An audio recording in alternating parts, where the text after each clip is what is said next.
Welcome to FoxTales Movie Club. I'm Sebastian Fox. And I'm Tony Sherman. Each video we take a chosen movie and lead a discussion on our thoughts and opinions. We'll be getting into the character, plot, and technical achievements with no regard for spoilers. So if you haven't seen this movie and you don't want to hear said spoilers, you have been warned. Also, stick around to the end to hear the topic for the next video. Also, this month we'll have five Tuesdays. So as we have done before, we will be doing another Fifth Tuesday episode where we will have a broader range of topics from an R-rated movie or a TV series. Right. So we will also announce that at the end. Today's movie, we will be continuing to go through the Marvel film series with the second movie, The Incredible Hulk.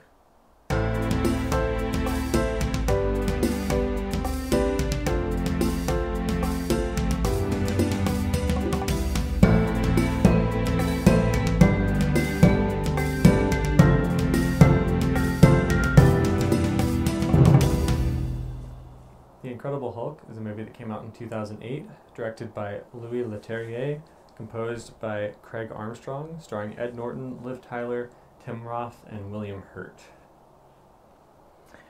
So, one of the first things that came to my mind when we talked about watching The Incredible Hulk was the fact that we have Norton playing The Incredible Hulk, whereas all the other movies that I had already seen and was familiar with the Hulk, we had Mark Ruffalo. Yes. So having a different actor seemed kind of interesting to me, and had kind of this feeling that this movie was separate from the rest of the Marvel movies. Yeah, there's not very much from this movie that carries over. And I even when we first talked about going through the MCU, I'd even pitched to you just skipping this one because it really doesn't connect very much at all. Yeah, but I feel like it was pretty nice to still include this one because it does have you get Tony Stark there at the end, so we get some of those ideas of,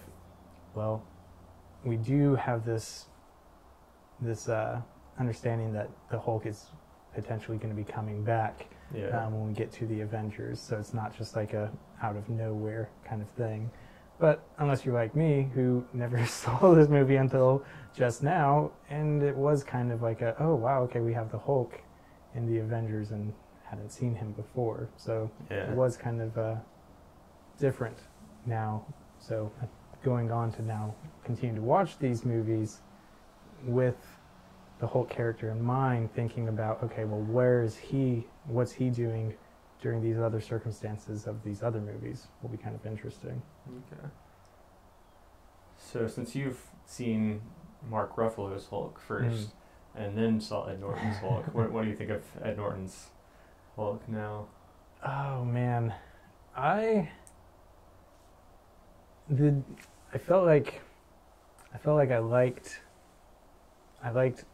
Ed Norton's Bruce Banner somewhat a bit more. I feel like it kind of, my vision for Bruce Banner was kind of similar to the way that I liked Tobey Maguire as Spider-Man, where it's kind of like this nerdier kind of look, like this scrawnier kind of guy, whereas I feel like Mark Ruffalo looks a little bit more built, whereas in my mind, Bruce Banner should be scrawny to accentuate the change into this beefy boy of the Hulk. Although it's kind of interesting because this is the only movie where you see Bruce Banner doing martial arts. Yeah. And it's the one where he's not the more muscular guy. Tough-looking guy. Yeah. So this movie starts off in Rocinha how do you say that? Rocinha Favela? Rocinha Favela, Brazil. Right. Or Puerto Verde, because that's what the army people called it at one point. So I'm not sure. So maybe they struggled with the Portuguese just as much as we would. Yeah. So just decided, well, we'll just call it Puerto Verde and move on.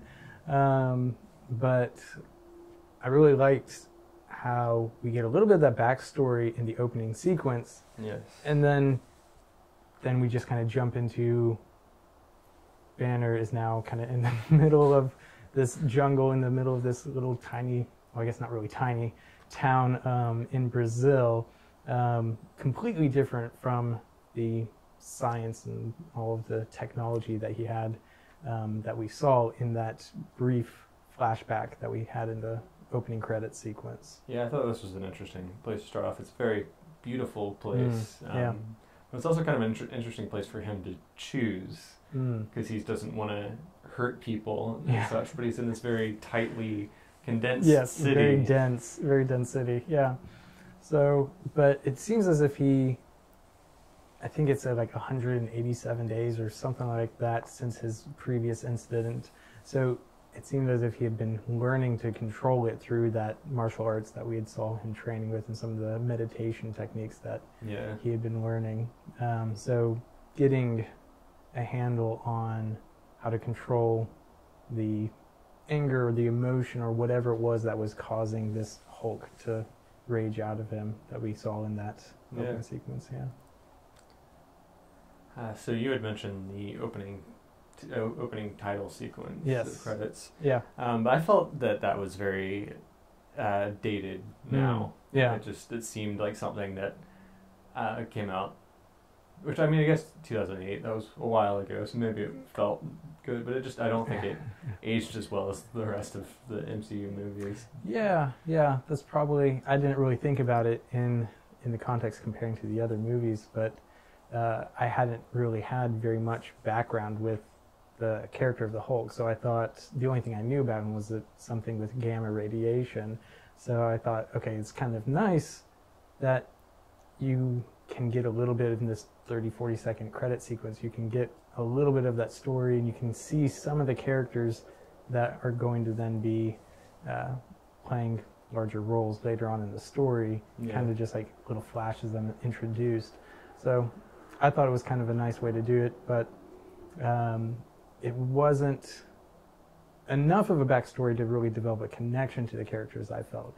But I thought it was kind of a neat way to kind of like just throw out a lot of that backstory without spending very much time on it. Yeah, I think it was edited kind of too fast. It just went through a lot of information. It felt more like it should have been like the opening sequence to Spider-Man 2, where it was kind of telling the first story again. So like if there was another movie that had that story and then this was just a recap, that would make sense. That would make sense, yeah. But it, just being by itself, it just felt way too fast. Yeah, but they had a lot that I guess they wanted to put into this movie, a lot of different sequences that they wanted to get to, so I guess they didn't want to spend too much time going back over this character's backstory as much.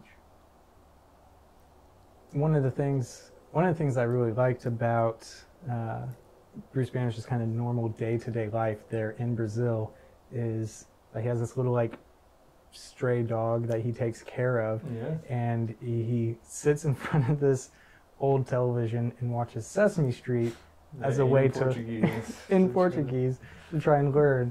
And that's something like I've tried my hand at learning different languages here and there, and that's something that I've read that is kind of a good technique, is to just watch kids television shows because they're going to use that simpler language.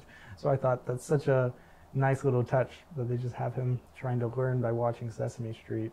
Yeah, I think they actually do a very good job of kind of setting up that he's been here for a while, with the girl that kind of fancies him and the dog and just kind of his routine. Yeah. And even like the boss kind of saying like, you've been here for a while, let me put you on, let me pay you more. Payroll. Yeah, exactly. Yeah, and he's pretty comfortable there in this factory, which I guess maybe he just needed a job. But I feel like if you're going to be working in a place with like a lot of these moving parts that are then getting shipped around the world, and you're trying to keep hidden, you want to try and like maybe working in a place where any kind of like stray DNA being sent off could cause havoc around the world. Probably not a great place to work, but I think he did start off as like a janitor, and then he just kind of, when things broke down, he just decided to help out. So kind of, he wasn't planning to put himself in that sort of. Yeah. So another character that we don't know very much about here at the beginning, it's kind of a more mysterious character, is this Mr. Blue. Yeah. Being contacted by Mr. Green, which is Bruce Banner. But we see Bruce trying to talk about the gamma radiation in his blood and trying to figure out what's going on with him. And Mr. Blue's trying to get more information, more data from him to help him out, but Bruce just doesn't have it as much as he would want. Yeah, I was kind of interested in kind of like how they started this relationship. That dialogue, yeah. Because they're talking like over like an encrypted server that's like directly aligned between the two of them, so I don't know where it came from.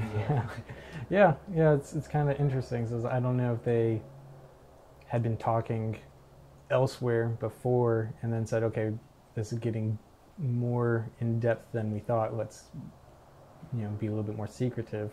But I also feel like Bruce Banner probably would have been secretive in the first place when he's talking about all this stuff that's been going on with him. Yeah.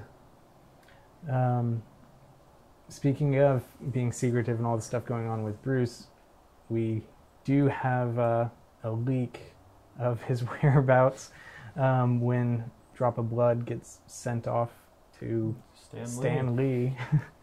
And so we very quickly get the military chasing down, trying to find him there in Brazil. And so we get introduced to several characters there. We get the General Ross and this captain, I think he is. Captain Blonsky? Yeah, I'm not sure. I don't know his rank exactly. Yeah, I don't know if they mentioned the rank or not, but yeah, we get these military commandos coming down trying to capture this guy.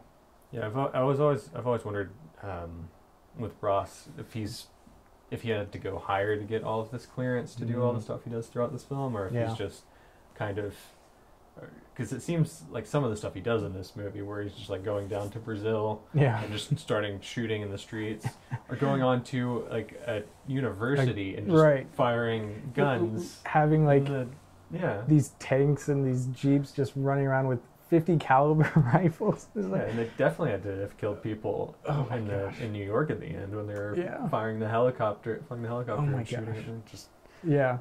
So clearly in overstepping of his rank, I would assume. But I thought like I was trying to look for the rank on General Ross, and I thought I saw like 3 or 4 stars. So maybe he is up there in rank. I don't know. But I still don't know after how he shot up all of that. He still got to be a Secretary of State in a Civil War. Yeah. Oh my goodness. So who knows? I feel like they just kind of like hand wave a lot of this movie, like you said. Yeah. So yeah, who knows? So what did you think of Blonsky?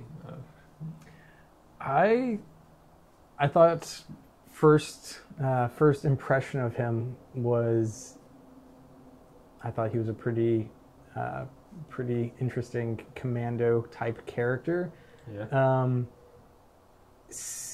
I had the feeling that he was being set up as like a antagonist, like a rival character to Bruce Banner, kind of from that start. And like even when he goes up to Ross and is like, what was that thing? Yeah. We needed more information, and we were like left in the dark and about what was really going on here.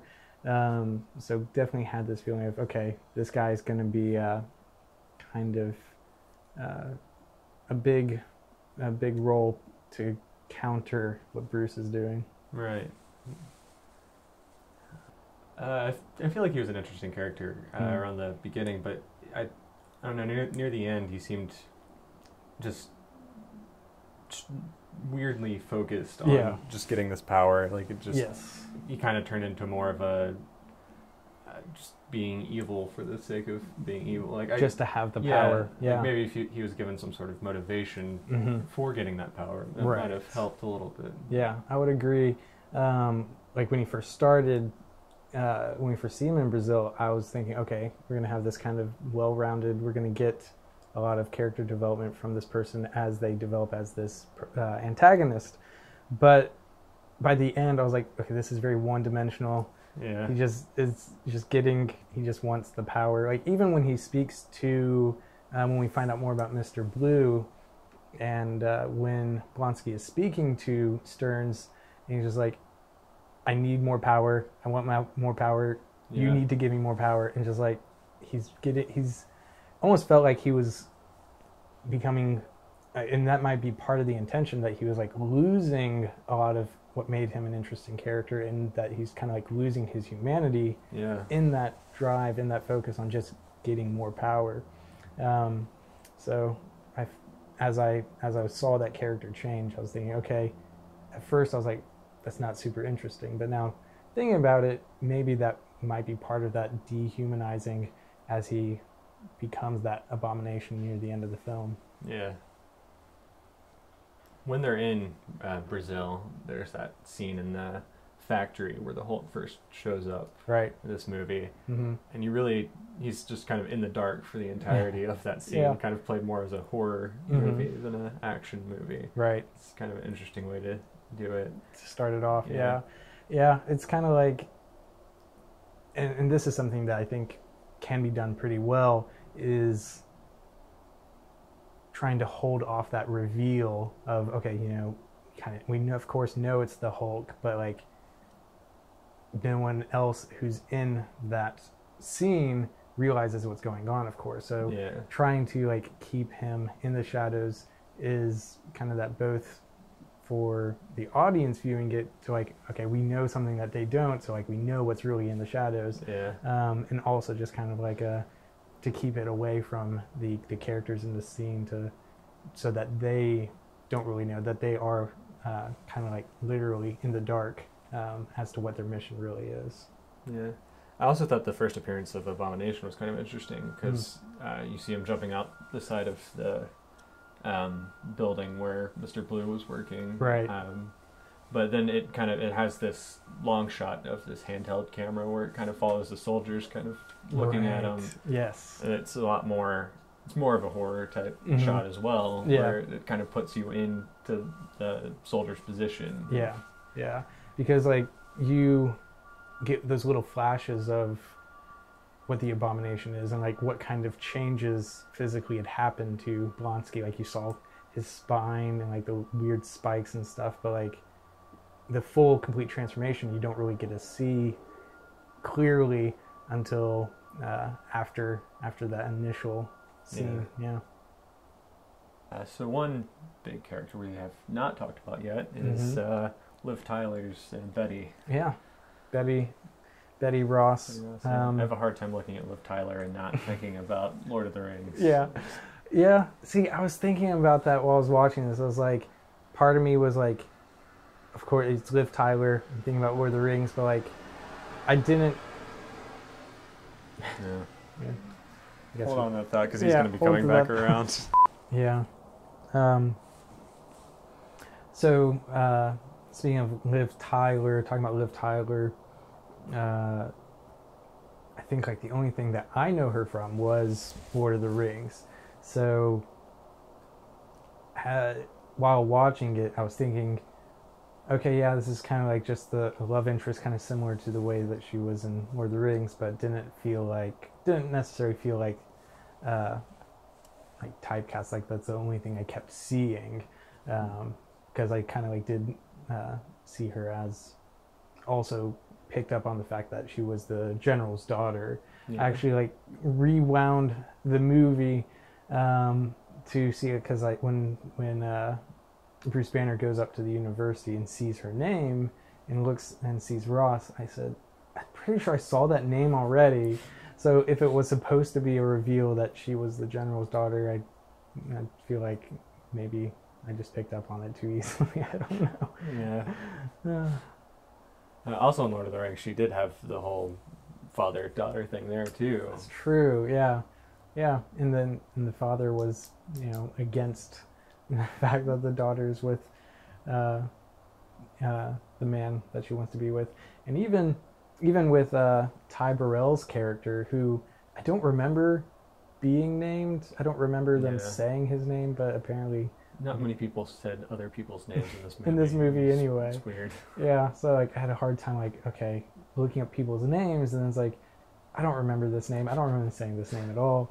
But Leonard, I guess Samson, and when when General Ross is talking to Leonard, like, I need to know where Bruce Banner and my daughter Betty are going. And he's like, I don't know where they're going. Yeah. And the general's like, I can't stand the men that she meets. And it's like, I just felt like that's just so strange. I found it interesting with that character because he's very similar to the husband in Ant-Man, where the wife remarried, and that husband character was also kind of supportive of like her ex. So it's just kind of interesting how they do that, how Marvel's doing that with exes remarrying, but still keeping the new boyfriend's nice, and it's not something you see very much. Yeah, like you would think that the new husband would be like, no, she's with me. I don't want you being part of this. And when I was actually reading through one of the earlier versions of the script, there's a scene between Bruce Banner and Leonard Samson, the Ty Burrell's character, where Leonard says, for the longest time I hoped that you were just dead. Yeah. Not because I wanted you dead, but because then it would just give that closure to Betty. So I don't know why they didn't keep that in. There wasn't a lot of interaction between Banner and I don't think there was Leonard. Any. Yeah.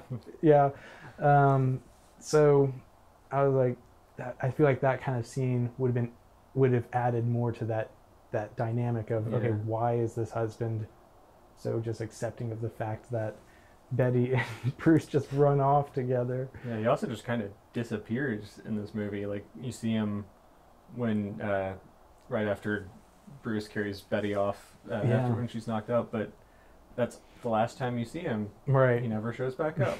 Really. So I don't know. It's kind of sad. Poor guy.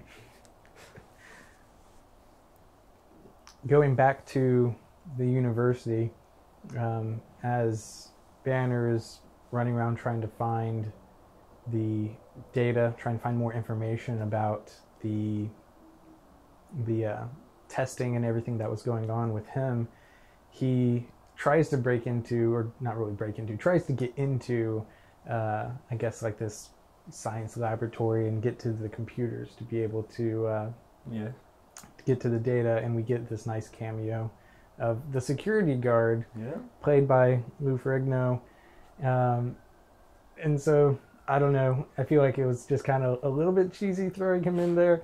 And that's not just because of the extra pizza. But I thought it was kind of nice to have kind of this callback to this earlier Hulk actor. Yeah, I think he had also cameoed in the Ang Lee Hulk. Mm-hmm. So yeah, I think and then he's still voicing the Hulk. I think. I think so. Yeah. Every movie. Yeah. So I read that about this one, that like he was the one who voiced when the Hulk shouts Betty and when the shouts Hulk smash there at the end. Yeah. So still carrying that tradition of voicing the Hulk there. Yeah.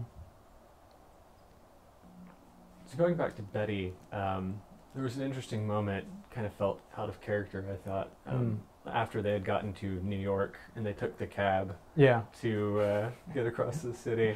Yeah. And she just starts yelling at the driver. It felt very out of character. Yeah. I agree. It was kind of a shock. I guess, I think from I feel like from a writer perspective, maybe what they were going for is they wanted to get that line of Bruce saying, "Oh, I can teach you some ways to control your anger." It's like, but she hadn't shown any anger before, prior to that. So just kinda...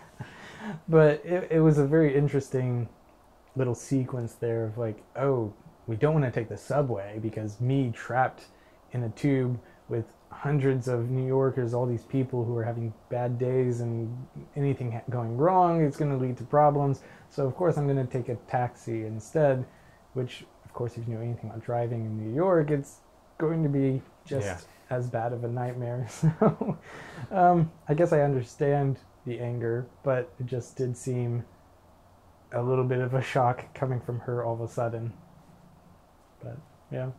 Another thing we haven't talked about is the watch, how it kind of, when he gets his heart rate up, it starts beeping and everything. Mm-hmm. Thought that was an interesting mechanic that they were kind of playing with. Yeah, and I guess it just kind of goes to show the amount of training that Bruce Banner must have done, especially when he was down in Brazil, because when he's running away, your heart rate's it's going to go up, and like they show the watch a few times and show what the heart rate's at, but like for the amount of running and the adrenaline that I'm sure is pumping through his body, he's still able to keep it relatively low compared to what I would imagine a normal person's heart rate would be at in the circumstances.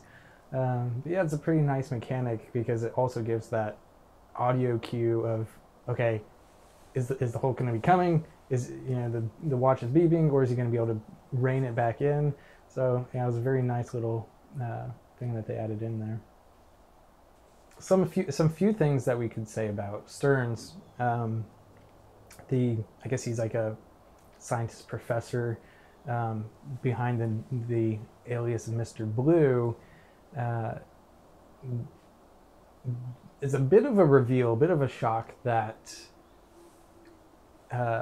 Bruce Banner had been reaching out to him and talking to him about trying to get more information, figure out what's going on, and Bruce Banner saw it as, okay, yeah, this is kind of like a clandestine, sneaky way of trying to figure out what's going on. Right. But Mr. Blue was using it as, I'm going to continue doing all this different research. And just kind of like using all the blood and all of the information that Bruce had been giving him to continue to run all of these different tests. So definitely seemed to me as that was kind of a shock to me that, oh, here's someone who we thought was a trustworthy character to help out Bruce, and turns out they're kind of not doing the right thing here of running all these tests, which they know is harming or killing all of these subjects, the lab mice and all the stuff that they've been testing on. Yeah, but he does those stuff kind of like why he's doing it, because he said it'll like cure all diseases and everything. Right. Yeah. I found it interesting or strange from a writing standpoint or from a character standpoint that he didn't tell Banner what he was doing. Like when they're on the chat, because when he was talking to them about it, when they finally met up, he was very excited, and he kind of seemed like he wanted to tell everyone. Yeah, he wouldn't have understood why anyone would have a problem with it. Yeah. So, and like the whole thing, like Bruce recognizes that Ross and the military are wanting to weaponize it. Yeah. And so it's like seemed obvious to Bruce, but yeah, from Mr. Blue's standpoint, he's just seeing it as that cure-all. Yeah. And I feel like that character is someone who was very interesting watching. I'm losing my train of thought here. When I was reading through the earlier version of the script, there was a scene where Bruce is in the computer lab back at the university, and there's this computer nerd guy who is there with him, and in that earlier version of the script, Bruce Banner realizes and sees this video that had been saved of like another Hulk that was the grad student. So like showing that, okay, yeah, they are starting to create these other super soldiers, but they are still not perfected yet. When we got to Stearns, and after Stearns injects Blonsky with the last bit of the not the antidote that they pulled from Bruce, as he falls to the ground, as Stearns falls to the ground, you see that like weird bubbling in his head. Yeah. My thought was immediately, oh gosh, we have another Hulk. So we're gonna have all of these different Hulks that are gonna be coming back in future films that I guess they never talk about later. But I guess he was a character from the comics. Yeah, not exactly a Hulk. He did like telepathic powers or something. I never read those. Yeah, but I guess that'd be something it'd be nice for Marvel to bring him back as another kind of villain, because then it would kind of lend a little bit more legitimacy to this movie in the context of the other ones, because even though we have the main actor change, I feel like that's kind of an easy thing to story-wise write in, and it would just allow for Incredible Hulk to kind of fit more in with the rest of the movies. Yeah, it's interesting that this is one of the few Marvel movies where the villain survive, or like multiple villains kind of survive throughout the end, because most of the other ones they all kill them off. Right. Yeah. Yeah. So maybe they planned to bring back some of these other villains at some point, and then just changed their plans. With this still only being the second movie in the series, who knows, all the different branches that they thought about, like maybe we can do this, maybe we could do that. Yeah, also with this coming out the same year as Iron Man, and that whole like those end parts of like him saying that he was Iron Man and Nick Fury showing up were a little bit more ad-libbed. Sure. So I don't know if they knew that this, when they were shooting this, if it was part of something larger. Yeah. Yeah, and I guess that makes sense with like this one having that final scene instead of having like the mid post-credit scene, having that scene right before the credits with Tony Stark jumping in and saying, hey, we're putting together this team. So yeah, maybe it was something that was less planned at these kind of initial stages, until kind of like these last bits of filming. Yeah, it's possible. So now getting here to kind of this final bit of the movie, we get to Blonsky kind of roughing up Stearns, forcing him to do these injections, finally kind of completing the transformation that Blonsky had kind of started throughout the movie, getting those little bits of the radiation injections or whatever throughout. Right. And so now kind of entirely turning into what I guess they call the Abomination. One of the first things that I noticed looking back at this Abomination Hulk type character and comparing it to Bruce Banner's Hulk character is that I feel like as monstrous as Bruce Banner's Hulk is, he still retains some of his humanity. Yeah. So seems to have a little bit more intellect and has like the hair and still kind of seems somewhat human, whereas Blonsky's Abomination looks like some kind of like super mutant from Fallout or something. It was just like, this is humanoid but not at all human. Has like these weird spines and like just this gnarled face. So seemed like a very interesting transformation into that kind of monster. With you mentioning intellect, do you think that the Hulk had more intellect than? It's an interesting thing. Like in some scenes, I feel like the Hulk seemed very dumb. Like when they were at the Great Smoky Mountains, like hiding in this cave, he just like hits his head and then like yells at the sky because some lightning and thunder. Yeah. It's like, okay, I don't really get it. But then when they're on the campus and he has like those sound wave cannon things going after him, he recognizes, okay, if I can take this thing and take this like little shield thing and then be able to smash it, I can get out of here. Yeah. So like it seemed weird. It seemed not, I don't want to use the word inconsistent, but just seemed as if maybe had a little bit more flashes of that intellect of Bruce Banner coming through, rather than a natural kind of like just monster level intelligence. Because Blonsky definitely, when he became the Abomination, he talked a lot more than the Hulk true. Did. Yeah. And then, yeah, so I don't know. I feel like he was almost a bit more lucid than Banner was. Yeah, that's a good word for it. That like Bruce Banner, I think he even mentions that like he kind of like blacks out. Yeah. When he's changing into Hulk,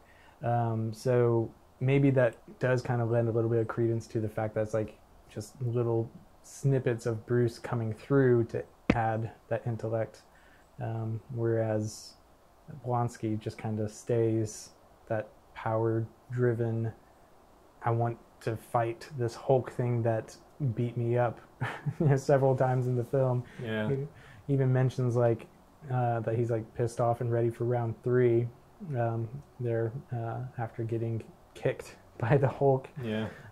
So yeah, maybe Blonsky's monster side does have a little bit more of that intellect able to like come through. Yeah, it's within the later movies that the Hulk appears in. It's more of like the Hulk is a different person than Bruce Banner. Like there are two personalities within. So it's, I wonder if Abomination is more of like the two personalities have kind of merged, like since Blonsky kind of has this single focus, it just makes it easier for the two of them to kind of. That's an interesting thing. Yeah, that like kind of like that, like a Jekyll and Hyde kind of thing, where with Blonsky, both the monster side of him and his human side both had the same motivations and drive, so it just was able to carry through. That's an interesting way of looking at it. So yeah, it'd be kind of neat to see Blonsky come back in future films, to see how do they interpret him now. I feel like maybe it might be a little bit more difficult to bring him in, considering we're now looking at a much larger scale in more recent films. Yeah. But I don't know. Still would be interesting to look at how they might have approached that villain a second time. Yeah, that would have been interesting.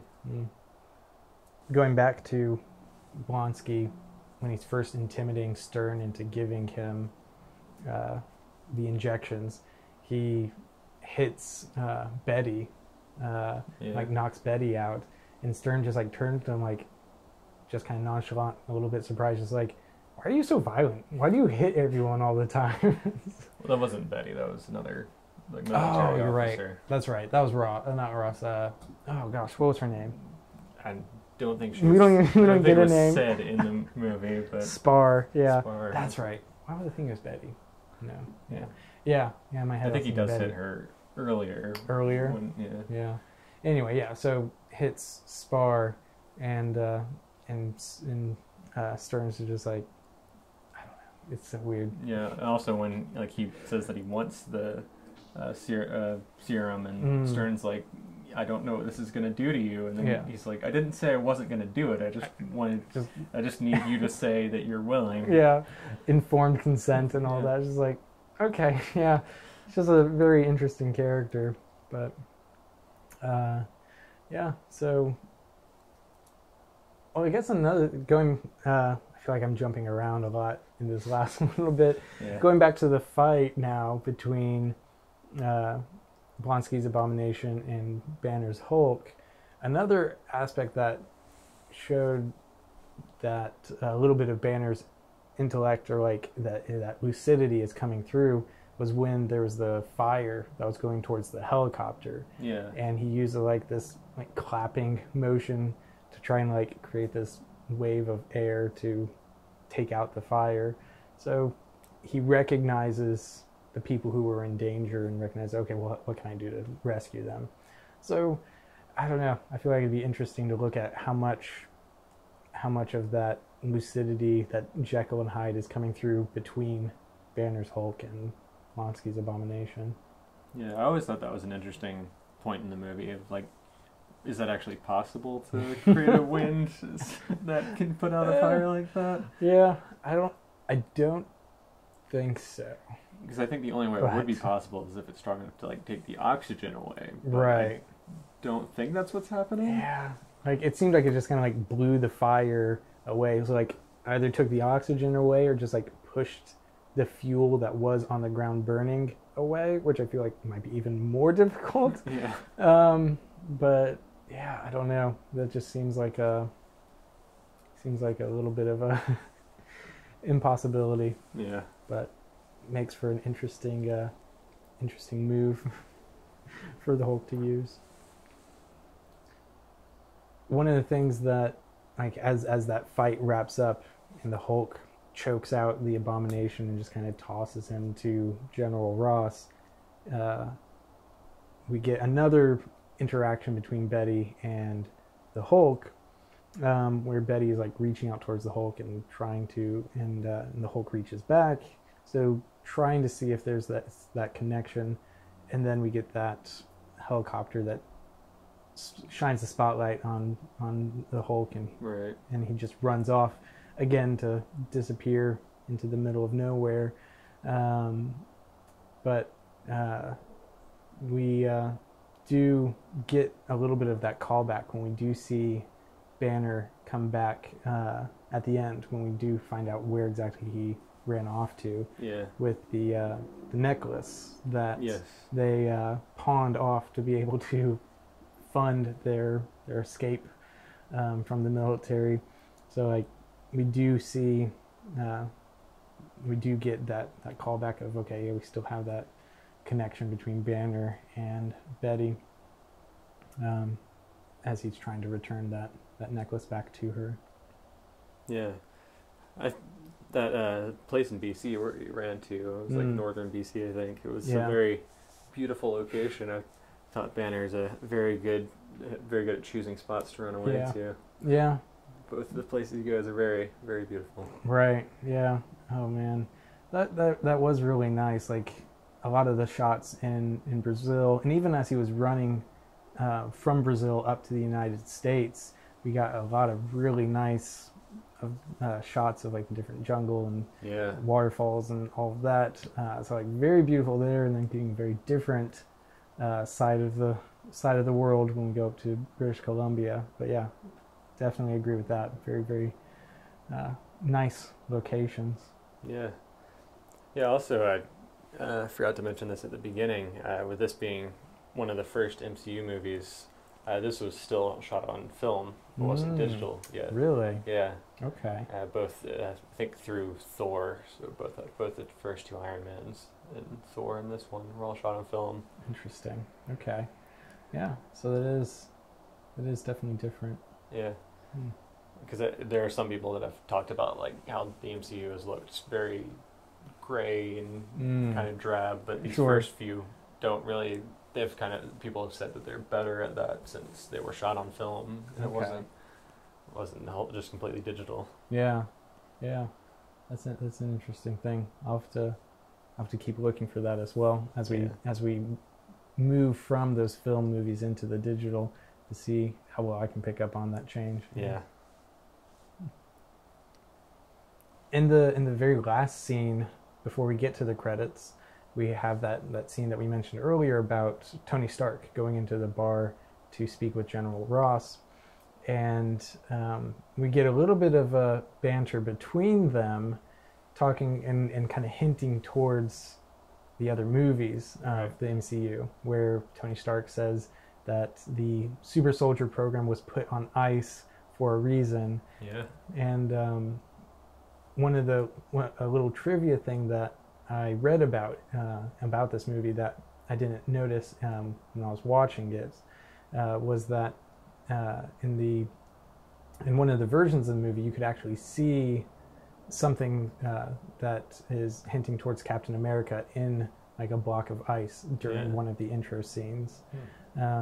So kind of seeing a little bit of that connection to the MCU there. And then Ross saying back with, "You wear a lot of nice suits," of course hinting towards all of Iron Man's different suits that we're going to be seeing in Iron Man 2 and Iron Man 3. So definitely see that even in those little last lines that they it maybe just kind of threw in at the last minute, hinting towards other and kind of foreshadowing some of the other movies. Yeah, I found it interesting that they chose to do this as a pre-credit scene instead of a post-credit scene. Yeah. Because it feels very much like a normal Marvel post-credit scene. Yeah. It's just the only movie that doesn't have one. Yeah. So, again, like you said, with this one coming out 2008, same as Iron Man, maybe it was just this thing that they hadn't thought about it being used in a post-credit scene. Yeah. That will do it for this video. We would like to thank Mill Eastup for creating our theme. And join us in the comments section below to go over any other questions and add to the discussion on the movie The Incredible Hulk. And subscribe so you don't miss our next video, our video next month, where we will be discussing the next movie in the MCU, Iron Man 2. And also, with this month having a fifth Tuesday, we're going to do one of our special episodes in which we'll be doing either an R-rated movie or a TV series. And this month we are going to do Shaun of the Dead. Yeah, which was a lot of fun. A very fun movie. Yeah, that was the first time you saw it, right? Yeah, first time I've ever seen it, so definitely looking forward to talk about that one. Yeah, it's one of my favorites. All right.